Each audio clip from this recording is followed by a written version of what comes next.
Uang mampu membeli apapun di dunia ini, bahkan kesetiaan dan kekuasaan.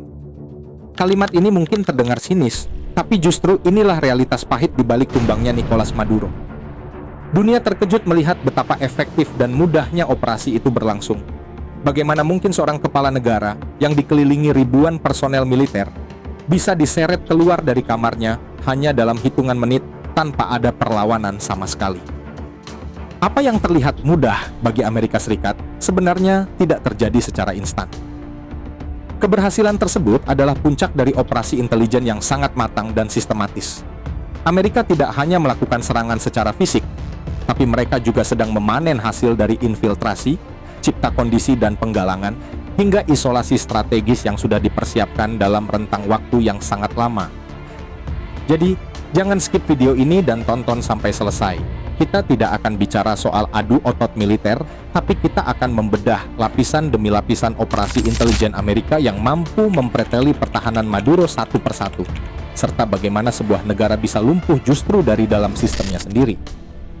Dalam skema operasi intelijen Amerika, langkah awal mereka akan menyasar titik paling sensitif manusia, yakni urusan perut dan jaminan masa depan. Bukan dengan serangan militer terbuka, mereka justru melepas instrumen finansial sebagai senjata pertama. Pada Agustus 2025, Departemen Kehakiman Amerika Serikat merilis pengumuman yang mengguncang Venezuela. Hadiah $50 juta bagi siapapun yang membantu menangkap Maduro. Kebanyakan orang akan menganggap pengumuman itu terlihat seperti sayembara biasa. Namun dalam kacamata intelijen, ini adalah bentuk serangan psikologis. Amerika sedang mengeksploitasi kerapuhan ekonomi rezim. Target Amerika sangat spesifik, yakni Ring 1. Para jenderal dan pengawal elit yang selama ini menjadi tameng Maduro. Hadiah fantastis ini seketika mengubah status Maduro dari seorang panglima tertinggi menjadi aset berjalan. Logikanya cukup simpel. Loyalitas selalu punya titik jenuh, apalagi saat masa depan mulai terlihat suram. Efeknya struktur militer Venezuela pecah secara perlahan. Maduro terjebak dalam paranoia. Dia secara rutin mengganti unit pengawalan dan berpindah lokasi setiap jam karena tak tahu lagi siapa yang bisa dipercaya. Ironisnya, semakin dia curiga, semakin terisolasi dari orang-orang setianya. Para elit militer pun mulai berhitung ulang, tetap setia pada pemimpin yang kian terpojok atau mengambil tawaran yang menjamin hidup mereka. Uang inilah yang menghancurkan fondasi loyalitas orang terdekat Maduro, bahkan sebelum peluru sempat ditembakkan. Jika informasi ini memberikan sudut pandang baru, jangan lupa berikan like dan subscribe. Namun, melumpuhkan para jenderal baru menyelesaikan separuh masalah. Selama rakyat di akar rumput masih militan membela pemimpinnya, operasi ini beresiko memicu kekacauan sipil yang sulit dikendalikan. Disinilah Amerika memainkan strategi cipta kondisi dan penggalangan. Sebuah upaya sistematis untuk merekayasa dukungan publik atau engineering of consent. Targetnya bukan lagi fisik, melainkan persepsi. Target besarnya yakni mengubah citra Maduro dari sosok pahlawan kaum miskin menjadi musuh publik. Cara mainnya lewat isu sensitif bagi warga Venezuela, yakni kelaparan. Melalui berbagai kanal informasi, Amerika membongkar borok korupsi dalam sistem distribusi pangan yang selama ini dipakai Maduro untuk mengontrol rakyat. Publik disuguhi fakta bagaimana para elit pemerintah hidup mewah. Tak berhenti di situ, Amerika juga memainkan kartu tren de Aragua, geng kriminal yang paling ditakuti di Amerika Latin. Data intelijen mengungkap bukti keterlibatan rezim Maduro yang bekerja sama dengan geng ini untuk mengintimidasi lawan politik. Rakyat Venezuela yang tadinya bangga dengan ideologi sosialisme, merasa dikhianati karena pemimpin mereka justru bersekutu dengan kriminal yang justru mengintimidasi warganya sendiri. Hasil dari cipta kondisi ini, terjadilah fragmentasi sosial. Dukungan rakyat tidak lagi solid. Perpecahan inilah yang dicari Amerika, agar penangkapan Maduro tidak dianggap sebagai invasi asing, melainkan sebagai aksi pembebasan. Amerika berhasil membusukkan akar dukungan Maduro dari bawah. Rakyat memilih diam karena sudah kehilangan alasan untuk berkorban demi pemimpin yang ternyata mengkhianati mereka. Setelah moral elit dibeli, dan rakyat Venezuela tidak lagi percaya pada pemerintah, Maduro berdiri sendirian. Untuk memastikan target tak punya celah melarikan diri, Amerika mengerahkan kekuatan militer guna menyulap Venezuela menjadi sebuah penjara geografis.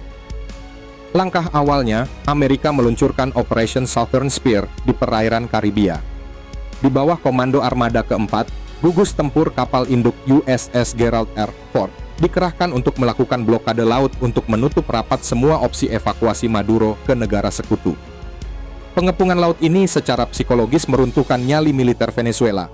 Mereka sadar bantuan dari luar mustahil bisa menembus tembok yang dibangun Amerika. Setelah blokade laut ini mapan, pada November 2025, FAA menetapkan wilayah udara Venezuela sebagai zona resiko tinggi melalui NOTAM atau Notice to Air Missions secara permanen, sebagai upaya sterilisasi langit Venezuela agar jet tempur dan helikopter Amerika nantinya bisa masuk tanpa resiko gangguan, lalu lintas komersial. Bagi teman-teman yang ingin ikut andil agar fakta unik tetap bisa menyajikan informasi secara konsisten, bisa mendukung channel ini dengan berlangganan. Penguncian wilayah ini baru sebatas membangun tembok. Namun Amerika butuh jaminan agar tidak ada perlawanan dari dalam saat unit elit masuk. Disinilah The Doha Path bekerja, meja perundingan rahasia yang menjadi titik pengkhianatan para jenderal Maduro. Di Qatar, intelijen Amerika bertemu dengan faksi elit di lingkaran dalam Maduro, termasuk tokoh kunci seperti Wakil Presiden Delcy Rodriguez. Obrolan di sana sudah tidak lagi menyentuh ideologi, melainkan soal exit strategi. Skenario besarnya yakni pengkhianatan yang dirancang rapi. Para elit dijanjikan keamanan dan penghapusan sanksi, asalkan mereka membiarkan proses penangkapan Maduro berlangsung tanpa gangguan. Inilah jawaban mengapa saat operasi 3 Januari berlangsung, rantai komando militer Venezuela mendadak lumpuh. Muncul perintah senyap agar pasukan tetap di barak dan mengabaikan anomali radar. Maduro merasa masih memegang kendali, padahal dia sudah diserahkan oleh orang terdekatnya demi mengamankan nasib mereka sendiri di masa depan. Akan tetapi, Amerika tak pernah bekerja hanya berdasarkan janji. Mereka tetap menyiapkan skenario teknis untuk memblokir mata dan telinga pertahanan Venezuela. Beberapa menit sebelum penyerbuan, Amerika melakukan total blackout, pemutusan jalur komunikasi, dan sistem deteksi secara menyeluruh. Sistem rudal S-300 buatan Rusia mendadak tak berkutik akibat serangan high-power jamming dari pesawat EA-18G Growler. Militer Venezuela dipaksa lumpuh, buta, dan tuli di saat paling genting. Tanpa frekuensi radio dan radar, pasukan loyalis terjebak dalam kebingungan. Mereka punya senjata, tapi kehilangan unsur penting untuk menggerakkan mereka secara terorganisir. Jalur bagi tim Delta Force pun menjadi sangat lapang. Amerika tidak perlu menghancurkan baterai rudal tersebut, mereka cukup melumpuhkan otak elektroniknya saja. Inilah puncak operasi. Surgical strike oleh Delta Force yang tuntas hanya dalam waktu 15 menit. Keberhasilan ini merupakan buah dari muscle memory dan penguasaan medan yang absolut. Jauh hari sebelum hari H, Amerika membangun replika gedung yang identik dengan lokasi persembunyian Maduro di Florida. Tim Delta Force berlatih ratusan kali hingga hafal setiap jengkal koridor dan posisi saklar lampu.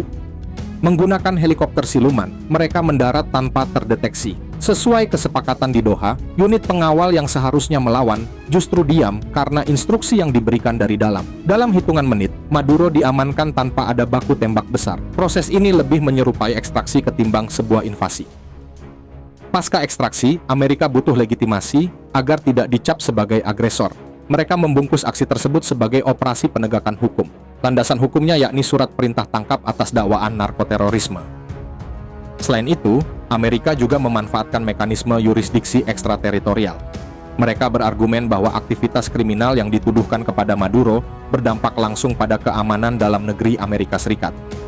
Hal ini memberikan celah bagi mereka untuk mengklaim bahwa tindakan ini bukan serangan terhadap kedaulatan Venezuela, melainkan perlindungan terhadap warga negara Amerika dari ancaman narkotika. Strategi ini sangat cerdik. Dengan mengubah status Maduro dari presiden menjadi tersangka kriminal internasional, Amerika berhasil membelenggu tangan Rusia dan Cina. Sangat sulit bagi mereka membela sosok yang dituduh memimpin kartel narkoba tanpa resiko dianggap mendukung kejahatan transnasional. Dengan label ini, Amerika memastikan dunia menerima kejatuhan Maduro sebagai konsekuensi hukum, bukan bagian dari ambisi politik mereka. Jadi apa yang bisa kita pelajari dari peristiwa ini? Hal pertama yang mesti jadi catatan penting, yakni kedaulatan alutsista.